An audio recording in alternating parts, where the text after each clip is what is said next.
যুদ্ধের ক্ষত বয়ে বেড়ানো সিরিয়ার প্রাচীন শহর পালমিরায় স্থানীয় পর্যটকদের ধীরে ধীরে ফিরে আসার ইঙ্গিত মিলছে। একসময় ঐতিহাসিকভাবে সমৃদ্ধ এই স্থানটি অনন্য নিদর্শন হিসেবে আবারও পর্যটকদের আকর্ষণের কেন্দ্রবিন্দু হয়ে উঠতে পারে বলে আশাবাদী সংরক্ষণবিদরা।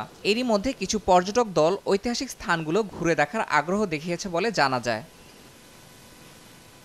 ইউনেস্কোর ওয়ার্ল্ড হেরিটেজ তালিকাভুক্ত রয়েছে পালমিরা। একসময় রোমান এবং পার্থিয়ান সাম্রাজ্যের সঙ্গে এশিয়ার সংযোগ স্থাপনাকারী সিল্ক রোডের কেন্দ্র ছিল এটি।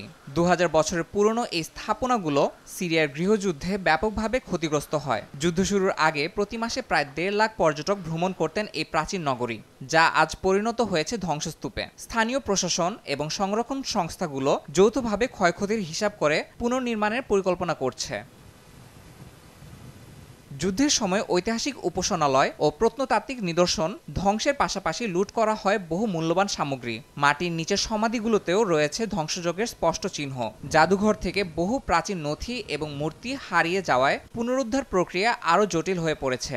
কোটি মানুষের আস্থার ভালোবাসায় 11 বারের মতো দেশের 1 নম্বর রেফ্রিজারেটর ব্র্যান্ড ওয়ালটন।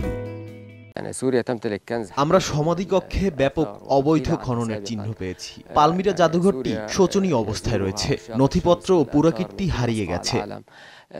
সিরিয়ার প্রত্নতাত্ত্বিক সম্পদ সংরক্ষণের জন্য সুপরিকল্পিত উদ্যোগ প্রয়োজন বলে মনে করছেন বিশেষজ্ঞরা। ইউনেস্কো জানিয়েছে, নিরাপত্তা পরিস্থিতির উন্নতি হলে তারা প্রযুক্তিগত সহায়তা দিতে আগ্রহী হবে।